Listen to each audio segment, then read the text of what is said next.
Hello champions. उम्मीद कर रहा हूं कि अभी तक की सारी पढ़ाई आपकी अच्छी चल रही होगी और आज हम जो चैप्टर शुरू कर रहे हैं उससे क्वेश्चन एग्जाम में ना आए ऐसा हो नहीं सकता। उसका रीजन है सबसे ज्यादा मैसिव अमेंडमेंट इसी चैप्टर से है। तो आपका एग्जाम इस चैप्टर से क्वेश्चन ना पूछे ये पॉसिबल नहीं है। तो तैयारी बहुत अच्छी करनी पड़ेगी। कैपिटल गेन में कमांड करना पड़ेगा और कैपिटल गेन में समझा तो मैं दूंगा, रटने का काम आपको करना पड़ेगा बहुत ईमानदारी से।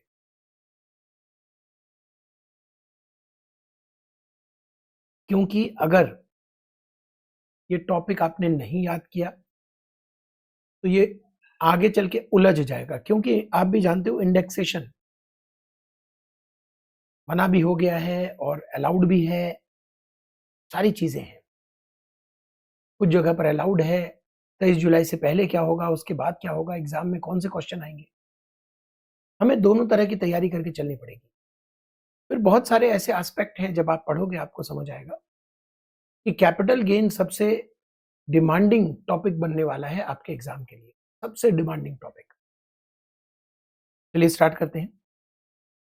लगभग इसको हम कंप्लीट करेंगे 6 क्लास तो लगेगा, 6 घंटे। 6 घंटे में इसे पूरा करेंगे। और जहां तक आपके सिलेबस का सवाल है वो मैंने कोशिश किया है कि 15 अप्रैल तक आपको डिलीवर कर दिया जाए। कोशिश है और मेरी मेहनत, आप सबकी अच्छी पढ़ाई, इन सब चीजों पे डिपेंड करता है। ठीक है जी, तो स्टार्ट करते हैं। कैपिटल गेन सबसे पहले समझते हैं। चार्जिंग सेक्शन में हमारे पास दिया हुआ है कि कैपिटल गेन कैपिटल एसेट को ट्रांसफर करने से अराइज होगा। दो कीवर्ड है, कैपिटल एसेट और ट्रांसफर। इनकम उस साल की मानी जाएगी जिस साल ट्रांसफर हुआ, तो असेसमेंट ईयर माना जाएगा next following the transfer year. Assessment year होगा next following the transfer year. Okay, capital asset की परिभाषा सबसे पहले हमें समझना है कि कैपिटल एसेट में दो चीजें, तो ऐसा समझिए कि ये नंबर 1 है। अगर मैं इसे चेंज करूं, नंबर 1 ये कैपिटल एसेट है। एफआईआई फॉरेन इंस्टीट्यूशनल इन्वेस्टर अगर सेबी के गाइडलाइन के अकॉर्डिंग सिक्योरिटीज रखता है, तो चाहे वो सिक्योरिटीज एज ए स्टॉक रखे, एज एन इन्वेस्टमेंट रखे, हर हाल में ये कैपिटल एसेट माना जाएगा। नंबर 1। नंबर 2, जो यूलिप है सेक्शन 1010D में, जो यूलिप नहीं कवर्ड है, जिनको एग्जम्पशन नहीं मिली है, वो टैक्सेबल यूलिप। वो टैक्सेबल यूलिप जहां की 2.5 लाख से ऊपर प्रीमियम सालाना पे करना करते ही वो टैक्सेबल बन जाता है, वो भी कैपिटल एसेट माना जाएगा। नंबर 2। अब आते हैं नंबर 3। इसको लेते हैं नंबर 3। नंबर 3 कहता है कि इन दोनों के अलावा कोई भी प्रॉपर्टी कैपिटल एसेट माना जाएगा 4 चीजों को छोड़कर। पहला, स्टॉक इन ट्रेड, वो कैपिटल एसेट नहीं होगा। स्टॉक इन ट्रेड में एक एक्सेप्शन आप बोल सकते हो, एफआईआई जो स्टॉक इन ट्रेड रखता है वो तो हर हाल में कैपिटल एसेट है, तो वो एक एक्सेप्शनल केस हो सकता है। दूसरा, पर्सनल इफेक्ट का मतलब है movable asset held for personal use. Movable asset held for personal use, उसमें मैंने कोड जनरेट किया है डीपी साज, drawing, painting, sculptures, archaeological collection, work of art. ये डीपी साज पर्सनल इफेक्ट में नहीं आता, ये सब कैपिटल एसेट माने जाएंगे। अगर आपने डीपी साज को स्टॉक में रखा, उसे बेचा तो पीजीबीपी, और अगर वो स्टॉक नहीं है, आपने पर्सनली रखा है, तो वो ऑलवेज कैपिटल गेन में ही टैक्सेबल होगा। यहां मैंने एक चार्ट ड्रॉ किया है एसेट को लेकर, ये आप अपने नॉलेज वाइज देख सकते हो इस चार्ट को। ज्वेलरी के डेफिनेशन में है ornaments, gold, silver, precious metal और कोई भी आर्टिकल थिंग जो गोल्ड सिल्वर से बनाए गए हों, और अगर अलग से वैल्यू आइडेंटिफाई कर सकते हैं तो वो ज्वेलरी बन जाएगा। अगर अलग से वैल्यू नहीं आइडेंटिफाइड है तो पूरी की पूरी आर्टिकल और थिंग जिसके अंदर प्रीशियस मेटल स्टोन लगे हैं वो ज्वेलरी के डेफिनेशन में आता है। यूटेंसिल्स सिल्वर का है तो उसे छोड़ दीजिए, गोल्डन का है तो वो कैपिटल एसेट है, ज्वेलरी है। पूजा की रखी हुई वस्तुएं चाहे सिल्वर हो गोल्ड हो वो कैपिटल एसेट माना जाएगा, वो ज्वेलरी माना जाएगा। एग्रीकल्चर लैंड जो गांव में सिचुएटेड है इंडिया के वो कैपिटल एसेट नहीं माना जाएगा। तो इंडियन रूरल एग्रीकल्चर लैंड अगर आप बेचेंगे तो कैपिटल गेन नहीं है, कोई दूसरा टैक्स भी नहीं है। ये चीज अगर आप बेचते हैं तो वो कैपिटल एसेट है और कैपिटल गेन में टैक्सेबल होगा। यहां पर अर्बन एरिया दो प्रकार के होते हैं, एक मैंने कहा है प्योर जो कि म्युनिसिपालिटी या कंटेनमेंट बोर्ड जहां की पॉपुलेशन 10,000 या उससे ज्यादा है वहां आते हैं।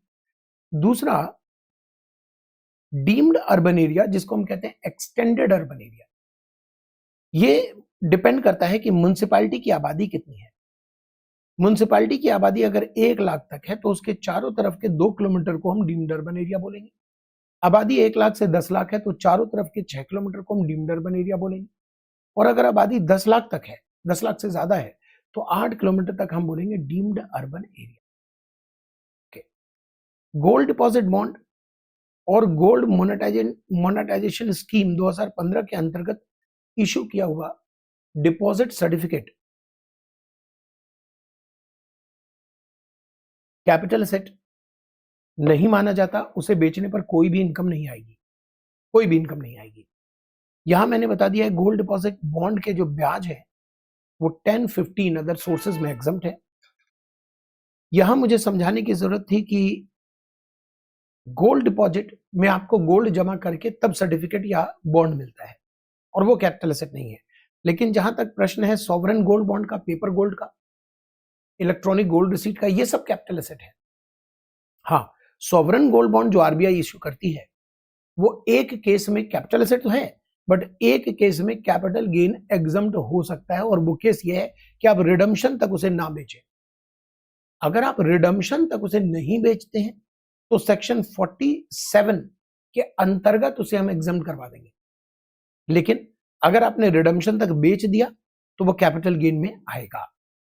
ओके, ये सब तो आपने पढ़ा ही है। ट्रांसफर के डेफिनेशन में आता है sale, exchange, relinquishment, extinguishment, compulsory acquisition government करती है तो कैपिटल एसेट स्टॉक में कन्वर्ट होता है तो जीरो कूपन बॉन्ड की मैच्योरिटी या रिडम्पशन पर जो पैसे मिलते हैं वहां पर भी कैपिटल एसेट ट्रांसफर माना जाता है, कैपिटल गेन में टैक्सेबल होता है।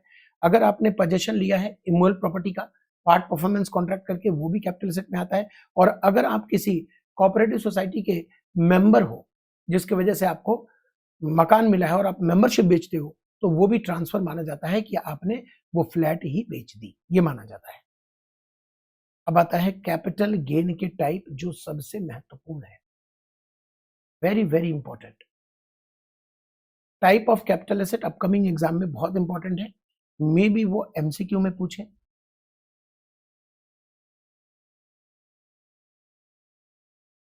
फुल फ्लेज्ड में तो जरूर से समझना पड़ेगा, बहुत इंपॉर्टेंट।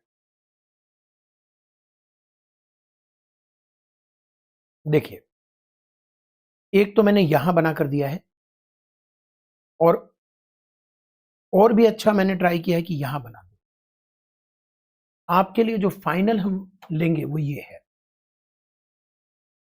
ये वाला चार्ट आपको अच्छे से याद करना है। पहले तो रट लीजिएगा कि ये पार्टीशन की डेट है 23 जुलाई 2024, डेट ऑफ पार्टीशन। पार्टीशन बोल रहा हूं मैं, ये मेरे दिए गए शब्द हैं, पार्टीशन। बेसिकली मैं कहना चाहता हूं जहां से 2024 का बजट अप्लीकेबल है इस प्रोविजन को लेकर, इस प्रोविजन को लेकर 23 जुलाई या उसके बाद अगर एसेट आप बेचोगे तो कैपिटल गेन के बहुत सारे नियम बदल गए हैं। 23 जुलाई से पहले बेच दिया तो पुराने नियम रहेंगे। ओके, तो 23 जुलाई मैंने बार बार यूज करना है पूरे क्लास में। 23 जुलाई को बार बार मैं बोलूंगा। 23 जुलाई जो है वो है पार्टीशन की डेट। तो आपका फोकस होना चाहिए कि क्वेश्चन में जो एसेट ट्रांसफर हुआ वो पार्टीशन की डेट से पहले ट्रांसफर हुआ या पार्टीशन की डेट के बाद ट्रांसफर हुआ। पार्टीशन की डेट पे भी अगर ट्रांसफर है तो वो बाद का ही ट्रांसफर माना जाएगा। यानी पार्टीशन से पहले ट्रांसफर हुआ तो यहां पर देखिए लिस्टेड इक्विटी यूनिट्स को छोड़कर,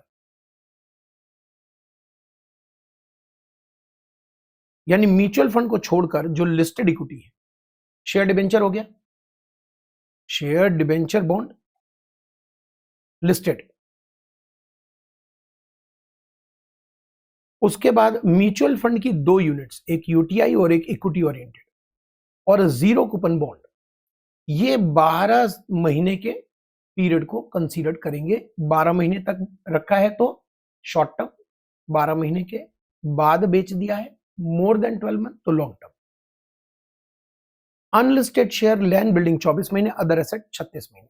लेकिन पार्टीशन के बाद उन्होंने क्या किया है, उन्होंने लिस्टेड सिक्योरिटीज पूरे डाल दिए हैं।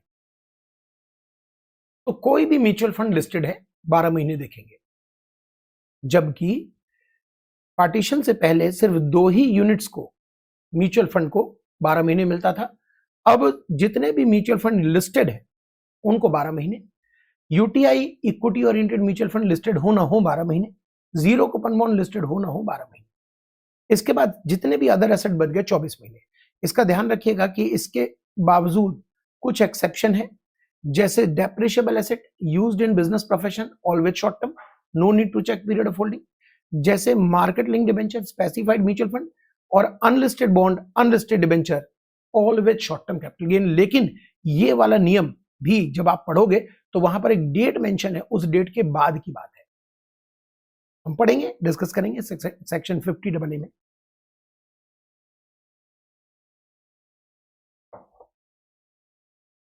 चलिए आगे आते हैं, कैपिटल गेन निकालें कैसे। देखिए मुझसे पढ़ा है आपने तो मुझे बताने की जरूरत नहीं है कैसे निकालना है, लेकिन अगर आपने कहीं और से पढ़ाई की है, सेल्फ स्टडी किया है, तो कैपिटल गेन निकालने के तरीके जनरली हम लेते हैं, सेल कंसिडरेशन तो लेते ही लेते हैं, कुछ लोग कॉस्ट ऑफ एक्विजिशन उसके साथ ही माइनस कर देते हैं, फिर नेट सेल कंसिडरेशन ले आते हैं। कुछ लोग क्या करते हैं, sale consideration minus cost of acquisition, cost of implement और लास्ट में कॉस्ट ऑफ ट्रांसफर भी माइनस कर देते हैं। दोनों ही तरीके से आप आंसर करें, एक ही बात आएगी, प्रेजेंटेशन में कोई फर्क नहीं रहेगा, नंबर स्कोर बराबर मिलेंगे। तो आप अपने हिसाब से करना चाहो तो कर सकते हो, कोई टेंशन की बात नहीं है। अब प्रश्न है कि सर इंडेक्सेशन का क्या लफड़ा है, इंडेक्सेशन का क्या लफड़ा है। देखो बाबू, इंडेक्सेशन का तो ये है कि मुझे बनाना पड़ेगा एक टाइमलाइन समझाने के लिए। यहां मुझे देना पड़ेगा एक पार्टीशन की डेट,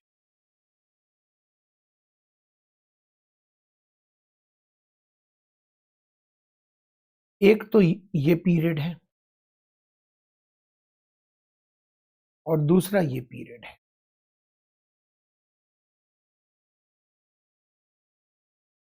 अगर आपका एसेट यहां ट्रांसफर हुआ,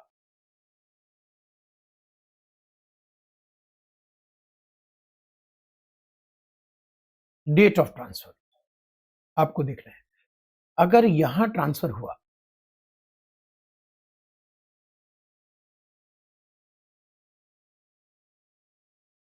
तो शॉर्ट टर्म है नो इंडेक्स, लॉन्ग टर्म है इंडेक्स। लेकिन यहां भी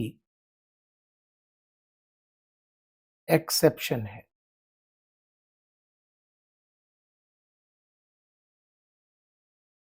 जैसे स्लम सेल लॉन्ग टर्म आएगा, इंडेक्स नहीं होगा। जैसे 112A लॉन्ग टर्म आएगा, लॉन्ग टर्म आएगा, long term, short term, index नहीं होगा। मैं ब्लॉक ऑफ एसेट्स का डेप्रिशिएबल एसेट जो है वो यहां एक्सेप्शन में नहीं लिखूंगा, क्योंकि वो तो आएगा ही शॉर्ट टर्म। हम ढूंढ रहे हैं लॉन्ग टर्म के बाद भी इंडेक्स नहीं होना। डिबेंचर और bond except sovereign gold bond और एक कैपिटल इंडेक्स बॉन्ड। एग्जाम में ये बहुत रेलिवेंट नहीं है कैपिटल इंडेक्स बॉन्ड। तो कहने का मतलब ये है कि ये तो दो चीज इंडेक्स हो जाता है, लेकिन आप ये ध्यान रखिए यहां इंडेक्स नहीं होगा, यहां इंडेक्स नहीं होगा, यहां इंडेक्स, यहां पर no index even long term, even आपने ट्रांसफर किया है 23 जुलाई से पहले। ओके, अब अगर आपने यहां ट्रांसफर किया है, शॉर्ट टर्म आ रहा है, नो इंडेक्स, लॉन्ग टर्म आ रहा है। अगर आप 4 शर्तें पूरी कर दो, ध्यान से देखना 4 शर्तें, इसे अच्छे से याद करना है। 4 कंडीशन, इंडिविजुअल एचयूएफ रेसिडेंट। तो पहली शर्त क्या है? Individual HUF resident, land building acquire before 23 July and transfer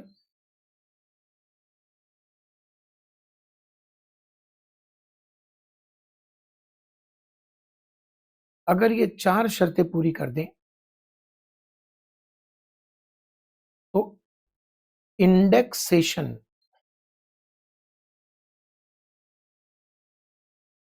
is optional.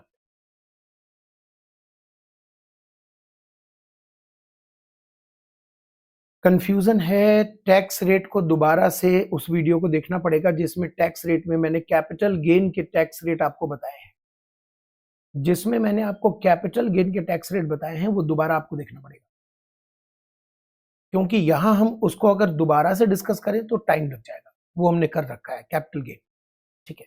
तो आपको ये याद होना चाहिए, नहीं याद है तो वीडियो रोककर दोबारा से उसको देखिए, क्योंकि मैं जब क्वेश्चन करूंगा तो 12.5%, 20%, 15%, 111 वो फटाफट अप्लीकेबल करना शुरू कर जाऊंगा। तो प्लीज उसको एक बारी देख लीजिए, मजा तभी आएगा। तो ये 4 शर्तें पूरी होती हैं तो इंडेक्सेशन आपका ऑप्शनल हो जाता है। मतलब इंडेक्सेशन अगर लोगे तो 20% टैक्स दोगे, नहीं लोगे तो 12.5% टैक्स दोगे, मर्जी तुम्हारी है, तुम देख लो क्या करना है। How to present your answer वो मैं आपको अब आगे चल के बताऊंगा।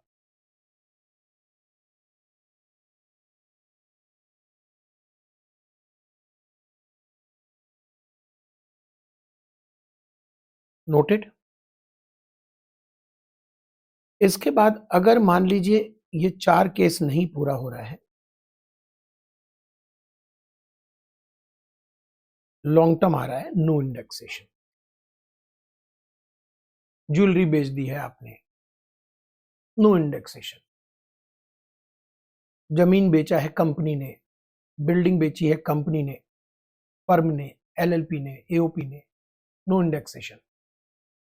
इंडिविजुअल नॉन रेजिडेंट इंडिया में जमीन बेच रहा है, मकान बेच रहा है, नो इंडेक्सेशन। तो ये 4 कंडीशन पूरे होने चाहिए। ओके, इंडेक्सेशन कैसे करते हैं वो यहां मेंशन है, आप जानते हो कैसे किया जाता है। बाकी पीरियड ऑफ होल्डिंग के साथ और अच्छा आपको अटैच करके बता दूंगा। ये मैंने यहां दे जरूर रखा है बट एग्जाम में ऑलवेज गिवन होगा। फिर भी मैं हमेशा बच्चों को कहता हूं कि बच्चों करंट ईयर वाला और बेस ईयर को याद जरूर करके चलो, करंट ईयर बेस ईयर को जरूर याद करके चलो। रेंट फ्री अकोमोडेशन में भी इसकी जरूरत पड़ सकती है, आपने देखा है सैलरी चैप्टर में। अगर कोई एसेट 2001 के पहले एक्वायर किया गया हो, अगर कोई एसेट 2001 के पहले एक्वायर किया गया हो और वो लैंड बिल्डिंग हो, तो लैंड बिल्डिंग में हम क्या करते हैं, एसडीवी एज ऑन 1/4/2001 और मार्केट वैल्यू एज ऑन 1/4/2001, इन दोनों का लोअर लेते हैं और इसके साथ हम कंपेयर करते हैं actual cost, whichever is higher. अगर लैंड बिल्डिंग नहीं है, कोई अदर एसेट है, 2001 से पहले खरीदा है, सर अगर इंडेक्सेशन नहीं करना है तो भी हमें क्या ये विच एवर इज हायर का ऑप्शन मिलेगा? बिल्कुल मिलेगा। अदर एसेट है,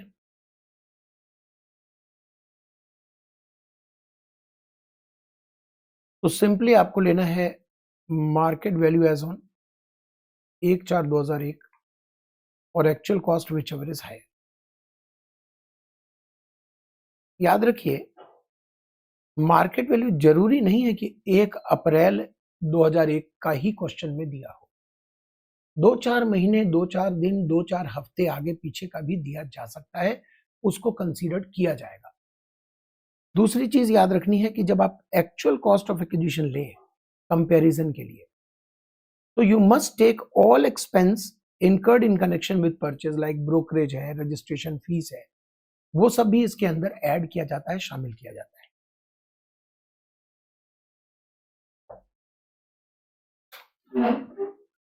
ओके, अगर आपको 2001 के पहले की प्रॉपर्टी का इंडेक्स करना है, अगर इंडेक्सेशन आपके चॉइस में है कि इंडेक्स आप कर सकते हो, तो ऐसे केस में आपको बेस ईयर 100 लेना पड़ेगा और 2001 के पहले का इंप्रूवमेंट, चाहे आपको इंडेक्स करना है, नहीं करना है, नहीं भी करना हो सकता है। ज्वेलरी मैंने खरीदा हो या जमीन खरीदी हो और मैं नॉन रेजिडेंट हूं, मकान खरीदा हो, मैं नॉन रेजिडेंट हूं, चाहे आपको इंडेक्स करना है या नहीं करना है, 2001 के पहले का improvement always always always ignore करना है। ये बहुत जरूरी है समझना। अब आते हैं पहले एग्जाम्पल में। पहला एग्जाम्पल है रमेश का, जिसने 2022 में एक बिल्डिंग खरीदी है, स्टैम्प ड्यूटी पे किया है खरीदते समय, ब्रोकरेज पे किया है खरीदते समय। मेरे दोस्त याद रखिएगा, आपकी एक्चुअल कॉस्ट ये है, इन तीनों का अग्रीगेट अमाउंट है एक्चुअल कॉस्ट, ये जरूर ध्यान रखिएगा।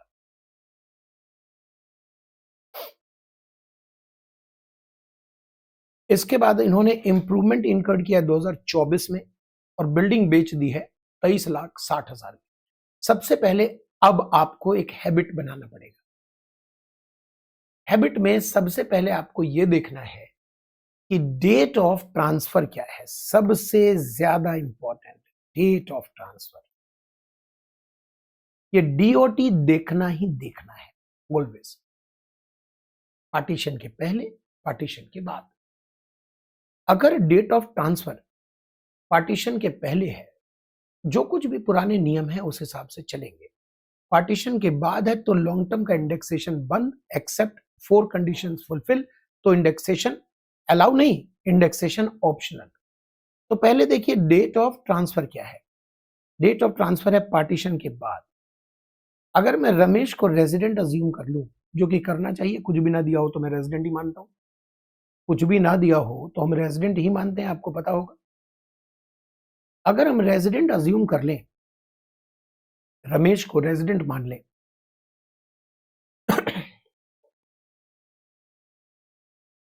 तो रेजिडेंट है, बिल्डिंग है, 2023 मतलब पार्टीशन के पहले का खरीदा, पार्टीशन के बाद बेच रहे हो, इंडेक्सेशन इज ऑप्शनल। आपको ये चेक करना पड़ेगा कि लॉन्ग टर्म का अगर क्वेश्चन है तो इंडेक्सेशन का क्या है। चाहे ज्वेलरी बेची हो, बिल्डिंग बेची हो, जमीन बेची हो, ऑलवेज आपको ये देखना है कि क्वेश्चन अगर लॉन्ग टर्म है तो इंडेक्सेशन कंपलसरी है, ऑप्शनल है और नॉट अलाउड है। 3 चीजें अपने आप से आपको ये पूछना है। जैसे एग्जांपल के तौर पर मैंने ये जो बेचा है डेट ऑफ ट्रांसफर, अगर मैं डेट ऑफ ट्रांसफर कर दूं 27 अगस्त के बजाय 27 जून, तो मेरे पास इंडेक्सेशन अलाउड है बोलना ठीक है, बट कहिए कंपलसरी है। इंडेक्सेशन आपको लेना ही लेना है, इंडेक्सेशन आपको लेना कंपलसरी है, क्योंकि पार्टीशन के पहले। अगर मैं यहां पर बिल्डिंग के जगह ज्वेलरी कर दूं और डेट ऑफ ट्रांसफर कर दूं 27 अगस्त जो है, तो मेरा तीनों में आंसर होगा इंडेक्सेशन नॉट अलाउड। तो कंपलसरी है तो इजी क्वेश्चन हो गया, इंडेक्सेशन कीजिए और आंसर को पूरा कर दीजिए। नॉट अलाउड है उससे भी ज्यादा आसान हो गया, बिना इंडेक्सेशन के आंसर कीजिए और मजे कीजिए। ऑप्शनल जब जब आएगा तब तब आपको परेशान करेगा, मतलब आपको बिना इंडेक्सेशन के भी आंसर देखना है, इंडेक्सेशन के साथ भी आंसर देखना है। तो ऐसे में आप कैसे प्रेजेंट करेंगे अपने उत्तर को, अपने उत्तर को ऐसे में किस प्रकार से प्रेजेंट किया जाएगा वो हमें देखना है।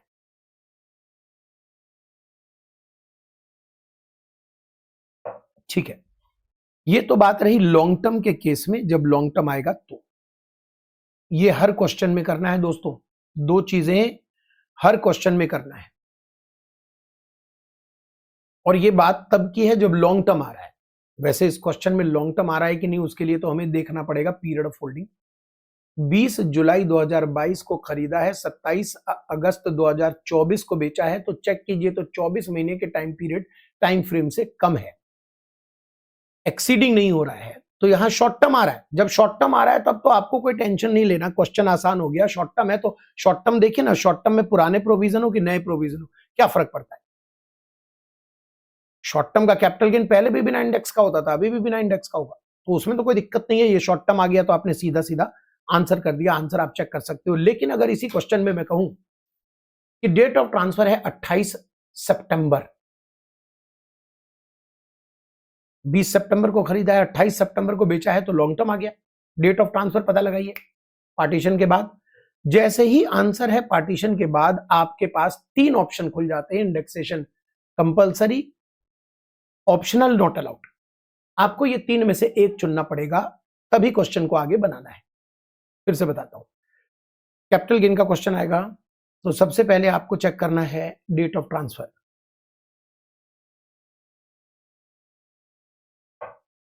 अपने आप को बता दीजिए कि पार्टीशन के पहले का मामला है कि बाद का मामला है। अपने आप को बताइए पार्टीशन के पहले का है कि बाद का है। चलिए पार्टीशन के बाद का है। उसके बाद देखिए पीरियड ऑफ होल्डिंग से long term, short term. Long term short term का पता लगा लिया आपने, लॉन्ग टर्म शॉर्ट टर्म का पता लगा लिया कि जी शॉर्ट टर्म है, शॉर्ट टर्म है, काम खत्म हो गया। समझिए क्वेश्चन, समझिए सपना देख रहे हैं, शॉर्ट टर्म का एग्जामिनर देगा नहीं आपको, तो ठीक है, शॉर्ट टर्म है तो हो गया, निपट गया मामला। लॉन्ग टर्म है तो तुरंत तीन में से एक को चुनिए कि क्या इंडेक्सेशन कंपलसरी है, या इंडेक्सेशन ऑप्शनल है, या इंडेक्सेशन नॉट अवेलेबल है। ये बार बार करूंगा मैं क्वेश्चन में, देखना बताना मुझे। चलिए अगला क्वेश्चन कर रहे हैं कि मान लीजिए 28 सितंबर को इसे बेचा होता तो लॉन्ग टर्म आ गया। अब बताइए लॉन्ग टर्म के केस में क्या इंडेक्सेशन ऑप्शनल आ गया?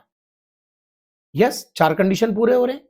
लॉन्ग टर्म के केस में चार कंडीशन पूरे हो रहे हैं, इंडेक्सेशन ऑप्शनल आ गया। अब यहां पर जब ऑप्शनल इंडेक्सेशन होगा तो पहले मेरी राय ये है, बाकी आप दो तरीके से कर सकते हैं। पहले बिना इंडेक्सेशन के आंसर कीजिए, उसका 12.5% टैक्स निकालिए, और फिर इंडेक्स करके जो कैपिटल गेन आया है उसका 20% टैक्स निकालिए। 12.5% टैक्स आया है, मान लीजिए 20,000 रुपए सपोज कीजिए, और 20% आपका टैक्स आ रहा है मान लीजिए 14,000 रुपए, तो 6,000 आपके लिए जो एक्स्ट्रा टैक्स आ रहा है वो वेस्ट हो जाएगा, आपका फाइनल टैक्स लायबिलिटी 14,000 हो जाएगा। ये तो है एज पर लॉ जो फॉलो करना है, लेकिन एग्जाम में आप इस तरह से फॉलो करेंगे तो हमेशा ही कंफ्यूज रहेंगे, और मार्क्स में इक्वल मार्क्स मिलेगा जो मैं आपको प्रेजेंटेशन बता रहा हूं उसमें, और जो आप कर सकते हैं पहले जो मैंने बोला था उसमें। तो सर बताइए, आसान है। आप बस जैसे ही इंडेक्सेशन कंपलसरी है तो इंडेक्स करके आंसर देके खत्म, इंडेक्सेशन नॉट अलाउड है, बिना इंडेक्सेशन के आंसर कीजिए खत्म, इंडेक्सेशन ऑप्शनल है तो क्या कीजिए, पहले इंडेक्स, ऑप्शनल तो है ही ना, मतलब मैं तो इंडेक्स कर सकता हूं, तो मैं पहले इंडेक्स करूंगा, इंडेक्स करके आंसर करूंगा। ये देखिए मैंने इंडेक्स करके आंसर कर दिया, इंडेक्स करके आंसर कर दिया। इंडेक्सेशन तो आता होगा आपको, नहीं आता तो मैं बता देता हूं। पीरियड ऑफ होल्डिंग पर अगर आप कमांड करते हो तो इस साल को ऊपर रखते हैं और इस साल को नीचे रखते हैं। समझ लीजिए कि जो खर्चा आप इंडेक्स कर रहे हो 230, वो 230 जिस साल खर्च किया वो नीचे, और ट्रांसफर ईयर ऊपर। ये इंडेक्सेशन का सिंपल फंडा है। इंडेक्स करके लॉन्ग टर्म कैपिटल गेन आ गया जी 292,453।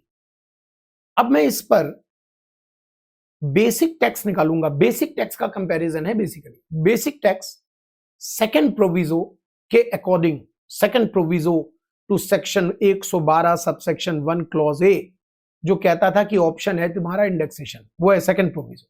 तो सेकंड प्रोविजो के अकॉर्डिंग मैंने 20% टैक्स निकाला। टैक्स आया मेरा 58,491। अब मैं क्या करूंगा, बेसिक टैक्स निकालूंगा सेक्शन 112 ए सबसेक्शन 112 ए नहीं 112 सबसेक्शन 1 क्लॉज ए, बिना इंडेक्सेशन के। अब बिना इंडेक्सेशन के अमाउंट जो कैपिटल गेन का है वो आप कैलकुलेटर पर ले लो, -23,600 -16,45,000 -2,30,000, क्योंकि बिना इंडेक्सेशन के तो सीधा 3 आइटम घटाना है, 3 अमाउंट घटाना है 461,400, और उस पर 12.5% टैक्स आप स्टेटमेंट फॉर्मेट में इस तरह से प्रेजेंट करो, वो आपका आ गया 57,675। अब आपको लग रहा है आफत मोल लिया इंडेक्सेशन करके, ज्यादा टैक्स आ रहा है, तो आप कहो कि बेनिफिशियल टैक्स 12.5% विदाउट इंडेक्सेशन, तो आपका फाइनल एलटीसीजी विद इंडेक्सेशन आ गया, सॉरी विदाउट इंडेक्सेशन आ गया, और फाइनल टैक्स ये आ गया। इस तरह से हर क्वेश्चन को प्रेजेंट करना पड़ेगा। चलिए बताइए, ठीक है, क्लियर है?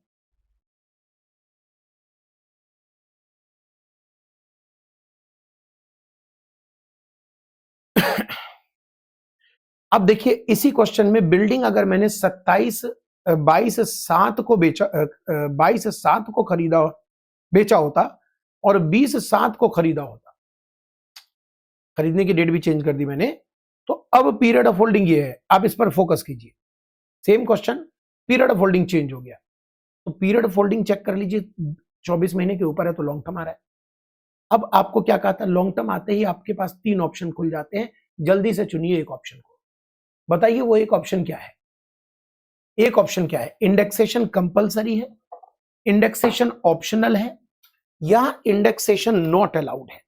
जल्दी से चुनिए, कंपलसरी या नॉट अलाउड या ऑप्शनल। तो आपको क्या दिख रहा है कि पार्टीशन के पहले है तो इंडेक्सेशन कंपलसरी होगा, लॉन्ग टर्म है, पार्टीशन से पहले है, इंडेक्सेशन कंपलसरी होगा। ओके, तो कंपलसरी इंडेक्सेशन में तो फिर पुराने ढर्रे से आप आंसर कर दोगे, बात खत्म कर दोगे, और आपका कैपिटल गेन याद आ जाएगा, और आप क्या लिखोगे कि ऑप्शन वाला मामला नहीं उपलब्ध है क्योंकि आपने 23 जुलाई 2024 के पहले ट्रांसफर किया है। बस ये आप स्टेटमेंट फॉर्मेट में लिख दोगे। अब देखो हर क्वेश्चन में आपको पहले ये हैबिट बनानी पड़ेगी जो मैं आपको बोलता हूं, वो हैबिट बनानी पड़ेगी हर क्वेश्चन में। चलो सुरेश, कुछ भी नहीं पता, रेजिडेंट मान लो, बिल्डिंग खरीदता है 16,90,000 का, रजिस्ट्रेशन 10%, ब्रोकरेज 1%, तो भाई साहब 10% कितना होता है, 1% कितना होता है, तो ये सब मिला के आपकी कॉस्ट होगी। डेट ऑफ परचेज 2014 की है, इंप्रूवमेंट 2,70,000 किया है, फिर इंप्रूवमेंट किया है 3,10,000, और बिल्डिंग बेचा है पार्टीशन के बाद। चलो पकड़ लिया आपने, पार्टीशन के बाद बिल्डिंग बिकी। Sale consideration, cost of transfer, net sale consideration आ गया।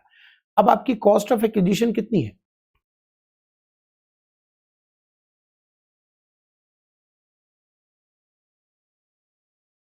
$1,8759,000, ये आपकी कॉस्ट है।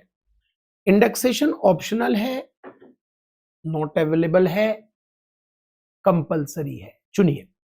सर पार्टीशन के बाद है और चारों शर्तें पूरी हो रही है, तो सर ऑप्शनल है। ऑप्शनल में पहला काम करिए, फटाफट इंडेक्स कर दीजिए। Cost of acquisition, cost of improvement दो हैं, दो अलग अलग इंडेक्स होगा, और इस तरह से आपने ये दोनों इंडेक्स कर दिया, और इंडेक्स करके आपका ये कैपिटल गेन लॉन्ग टर्म आ गया। कैपिटल गेन आते ही आप 20% टैक्स निकाल दीजिए, ये आपका टैक्स बन गया। इंडेक्स में तो 20% आएगा। फिर आप अपने कैलकुलेटर पर इसमें से इसको घटाइए, इसको घटाइए, इसको घटाइए, और फिर आपका कैपिटल गेन अमाउंट यहां लिखिए, जिस पे 12.5% टैक्स यहां पर अमाउंट कर दीजिए। अब देखिए आपके लिए बेनिफिट क्या है इंडेक्सेशन करना, तो आप लिख दीजिए बेनिफिशियल टैक्सेस 20% विद इंडेक्सेशन। तो फाइनल टैक्स लायबिलिटी आपकी क्या आ जाएगी, ये वाली फाइनल टैक्स लायबिलिटी आपकी आ जाएगी, ये वाली। क्लियर है जी? अगला क्वेश्चन देखिए, मिस्टर गोपाल ज्वेलरी अक्वायर करते हैं 99 में, 2001 से पहले। ज्वेलरी बेच दिया उन्होंने 16,70,000 में, ब्रोकरेज 1% है, एफएमबी दिया हुआ है। पहले फटाफट पता लगाइए पार्टीशन के पहले की पार्टीशन के बाद डेट ऑफ ट्रांसफर, जल्दी से पता लगाइए date of transfer. Date of transfer सबसे पहले, new provision, old provision, new. New long term आ रहा है क्या, शॉर्ट टर्म में तो निपटा दीजिए, लॉन्ग टर्म आ रहा है क्या, यस लॉन्ग टर्म आ रहा है। लॉन्ग टर्म आ रहा है तो क्या कीजिएगा, अच्छा एक और चीज देखिए, यहां पर ज्वेलरी में पीरियड ऑफ होल्डिंग आप 24 महीने क्यों ले रहे हैं, ज्वेलरी में तो 36 महीने लेते हैं, क्योंकि ये पार्टीशन के बाद बिका है। अगर यही क्वेश्चन पार्टीशन के पहले का होता फिर ज्वेलरी में 24 की जगह 36 लेता। बड़ा टेक्निकल है इन चीजों को लिखना, और शुरुआत के ये जो चीज लिखते हैं एसएससी का नाम, transfer year, assessment year, capital asset, period of holding, ये सब स्कोर दिलाता है। अगर ये 6 नंबर का क्वेश्चन बन के आया तो आपको 5 नंबर नहीं आएंगे, पूरे 6 आएंगे। अगर आप इस तरीके से प्रेजेंट करते हो आधे नंबर भी नहीं कटेंगे, साफ साफ लिखोगे तो। थोड़ा हौच पौच कर दोगे तो गड़बड़ हो जाता है। ओके, चलो चलो बताओ।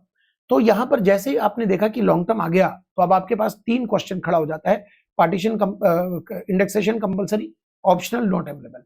आंसर है जी नॉट अवेलेबल। ज्वेलरी है, पार्टीशन के पहले होता तो इंडेक्सेशन कंपलसरी हो जाता, पार्टीशन के बाद है, ऑप्शनल तो है ही नहीं। ऑप्शनल तो 4 कंडीशन पूरे करने पर है, वो तो लैंड बिल्डिंग का है। नॉट अवेलेबल, नॉट अवेलेबल तो फिर लॉटरी निकल गई। आपको करना क्या है, आंसर कीजिए, खत्म। नेट सेल कंसीडरेशन में कॉस्ट ऑफ एक्विजिशन एक्चुअल की जगह FMV actual whichever is higher लेकर खत्म कीजिए। अगला क्वेश्चन, मन कर रहा है ये क्वेश्चन खुद से बनाने का, क्योंकि आपने ये इंडेक्सेशन होगा वाला केस तो नहीं किया है, होगा नहीं होगा ऑप्शनल, ये तो पहली बार आप कर रहे हो।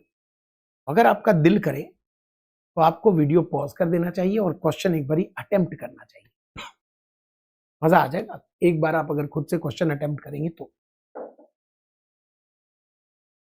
मैं तो करा ही रहा हूं, मैं तो कराऊंगा ही। 6,70,000 बिल्डिंग खरीदी है 98 में, 2001 से पहले। बिल्डिंग का मामला है तो फिर बिल्डिंग के मामले में तो हमें क्या क्या चाहिए, स्टैम्प ड्यूटी वैल्यू चाहिए, मार्केट वैल्यू चाहिए और एक्चुअल कॉस्ट चाहिए। 3 चीजें चाहिए। एक्चुअल कॉस्ट अगर मैं इन तीनों को जोड़ दूं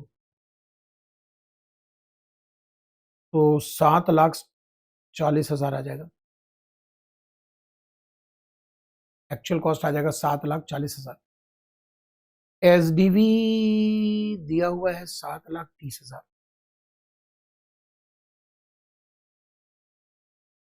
और मार्केट वैल्यू दिया हुआ है 7,80,000। लैंड बिल्डिंग में हम इनका लोअर लेते हैं और इनका हायर लेते हैं, तो फिर यही आंसर रह गया जी, 7,40,000 ही रह गया हमारा, एक्चुअल ही रह गया। 2001 के पहले का इंप्रूवमेंट क्या करते हैं, इग्नोर। अब आपने ये बेचा कब है, जल्दी से डेट ऑफ ट्रांसफर देखिए, डेट ऑफ ट्रांसफर देखिए, ये रहा। बताइए लॉन्ग टर्म आ रहा है, 3 में से क्या आंसर चुनेंगे, कंपलसरी, इंडेक्सेशन, ऑप्शनल इंडेक्सेशन या नॉट अवेलेबल। सर पार्टीशन के पहले बिका है, 23 जुलाई 2024 के पहले बिका है, तो सर पार्टीशन जो है वो है, पार्टीशन जो है उसके पहले है, इंडेक्सेशन कंपलसरी है सर, फिर से लॉटरी निकल गई। ऑप्शनल में फंसना है, कंपलसरी में करना क्या है, इंडेक्स कर करा के खत्म करो भाई। Capital cost of acquisition index कर दो, इंप्रूवमेंट 2 है, 1 बेकार हो गए, 5 लाख वाले इंडेक्स कर दो, 1% ब्रोकरेज बेचते समय कैपिटल गेन का आंसर आ गया। नोट में लिख दो कि ऑप्शन वाला जो है कंसेशन 12.5% वाला वो अप्लीकेबल नहीं है, क्योंकि डेट ऑफ ट्रांसफर 23 जुलाई 2024 के पहले है। ये नोट में आएगा, आंसर पूरा हो गया, मार्क्स पूरे मिल गए। अच्छा जी, देख लो, क्योंकि कैपिटल गेन में मन बावरा होता है, उछलता है कि भाई हम करके देखें, और ये बहुत अच्छा सिम्टम है अगर ऐसा मन आपका कर रहा है कि एक मैं करके देखो खुद से, तो वीडियो पॉज करना और इसको खुद से करना, फिर आगे देखना। क्योंकि आपको जो मैं स्टेप सिखा रहा हूं, वो स्टेप आपको याद करना पड़ेगा कि ये करो, ये देखो, ये देखो। मिस्टर गोविंद ने बिल्डिंग बेची है, कुछ नहीं दिया, गोविंद को रेजिडेंट ले लेंगे। बिल्डिंग बेची है तो दिमाग में घंटी बजेगी कि अच्छा अच्छा अच्छा अच्छा अच्छा, बिल्डिंग वाला मामला है। पहले देखें डेट ऑफ ट्रांसफर क्या है। डेट ऑफ ट्रांसफर है 17 नवंबर 2023। सर पार्टीशन के बाद है, बताइए। लॉन्ग टर्म आ रहा है, इंडेक्सेशन ऑप्शनल है, कंपलसरी है, नॉट अवेलेबल है। सर लैंड बिल्डिंग गोविंद 2023 के पहले खरीद, मतलब 23 जुलाई 2024 के पहले खरीदा, उसके बाद बेच रहा है, लैंड बिल्डिंग का मामला है, तो चारों शर्तें पूरी हो गई और इंडेक्सेशन ऑप्शनल हो गया। सर ऑप्शनल में तो पंगा आता है, आने दीजिए, आने दीजिए ना। पहले तो आप ये देखिए कि आपको क्वेश्चन इंडेक्स करके देखना है, करके बनाना है। सेल कंसिडरेशन है कितना, 72 लाख। कॉस्ट ऑफ ट्रांसफर कितना है, 36,500, घटा दीजिए, net indexation, net sale consideration आ गया। कॉस्ट ऑफ एक्विजिशन 97 का है, तो कॉस्ट आपकी कितनी है वो देखना पड़ेगा, एक्चुअल कॉस्ट। एक तो एफएमबी दिया हुआ है, एक्चुअल कॉस्ट देखिए 12,70,000 का 0.5% ब्रोकरेज जोड़ दीजिए, प्लस 1,20,000 स्टैम्प ड्यूटी जोड़ दीजिए, 13,96,350।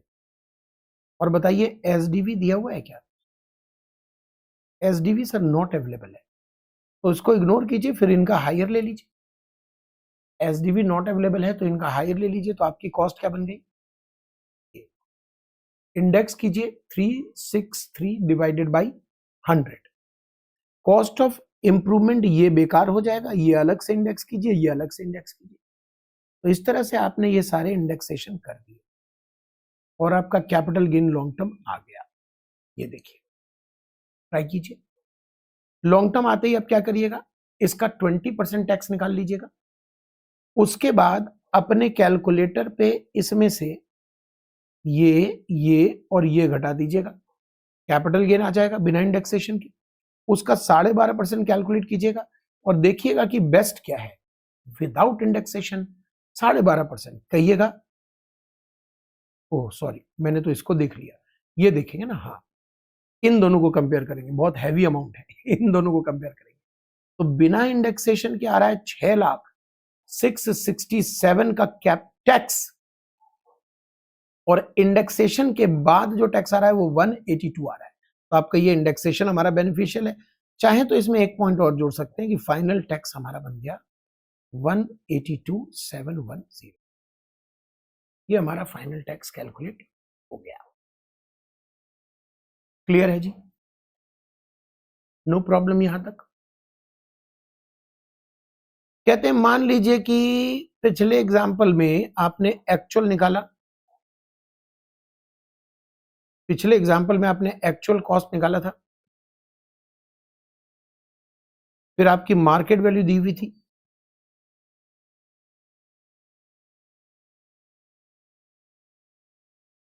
अब एसडीवी दिया हुआ है साथ में, तो अब इनमें से लोअर लीजिएगा और इनमें से हायर लीजिएगा, तो इस बार ये एक्चुअल कॉस्ट आ जाएगा। तो सारे क्वेश्चंस पूरा फिर से कीजिए, सिर्फ एक परिवर्तन के साथ, 14 लाख की जगह 13,96,350 आ जाएगा। सब कुछ वैसे ही करके देखिए और बेस्ट आंसर जो है वो लिख दीजिए कि बेस्ट आंसर है। क्लियर है, ओके। तो मैंने 6 क्लास का टारगेट लिया है, राम राम से मुझे चलने दीजिए। आप बाकी सब्जेक्ट का ध्यान लगाइए, बाकी सब्जेक्ट की तैयारी कीजिए। और आपको जो देखिए 72 पेज है मेरे पास बुक में, तो 6 क्लासेस में मैंने डिवाइड किया, मैं अकॉर्डिंगली चल रहा हूं, आप टेंशन मत लीजिए, बिल्कुल पॉइंट बाय पॉइंट चल रहे हैं। यानी 6 दिन में आपका कैपिटल गेन कंप्लीट करवाएंगे। दूसरे सब्जेक्ट पढ़िए, समय है आपके पास अगर, उसके बाद जो पुराने वीडियोस आपने स्किप कर दिए उसको देखिए।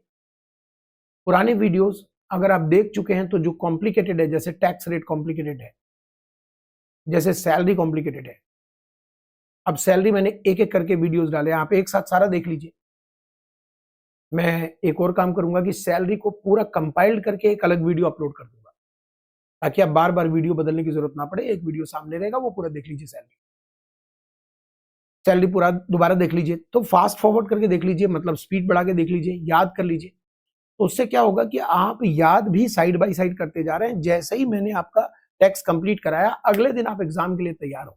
अगले दिन आपको दोबारा कोई रिवीजन फर्दर करने की जरूरत नहीं पड़ेगी, अगर आप ये साथ साथ कर रहे हैं। ठीक है जी, तो मिलते हैं नेक्स्ट क्लास में, कैपिटल गेन क्लास नंबर 2 में।